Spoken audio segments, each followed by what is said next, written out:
Hello, brothers and sisters.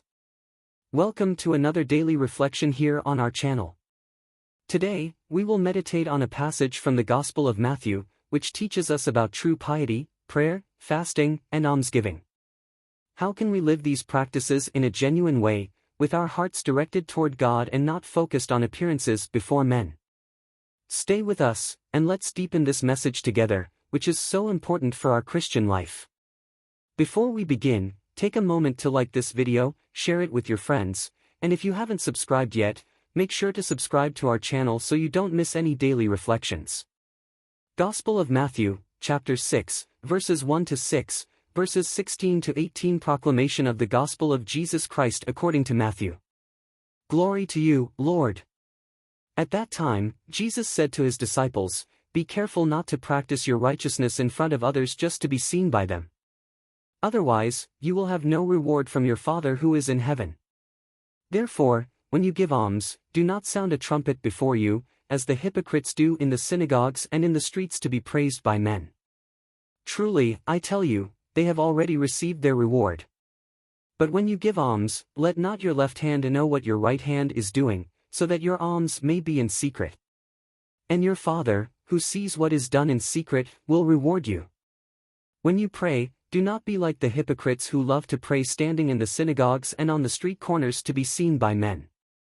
Truly, I tell you, they have already received their reward. But when you pray, go into your room, shut the door, and pray to your Father who is unseen. And your Father, who sees what is done in secret, will reward you. When you fast, do not look somber as the hypocrites do, for they disfigure their faces to show men they are fasting.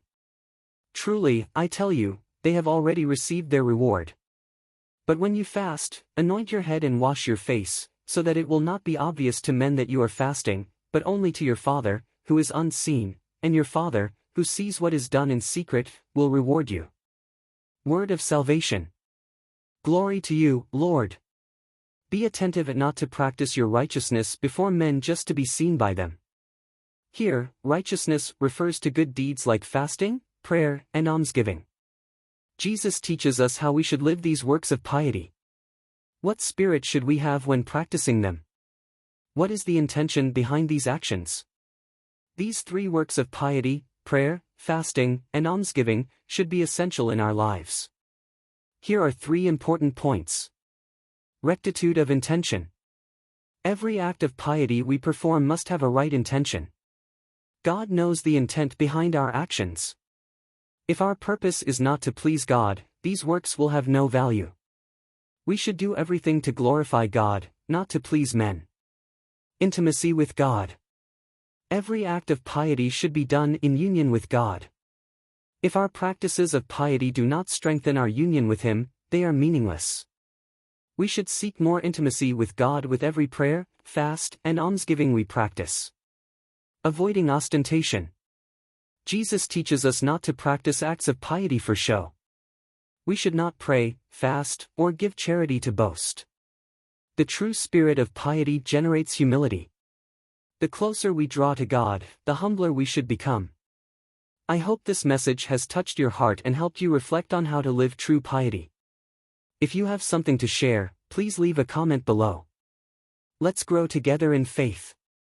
And don't forget, we have a new homily for you every day, so come back tomorrow and keep following us. May God bless you abundantly. See you in the next video.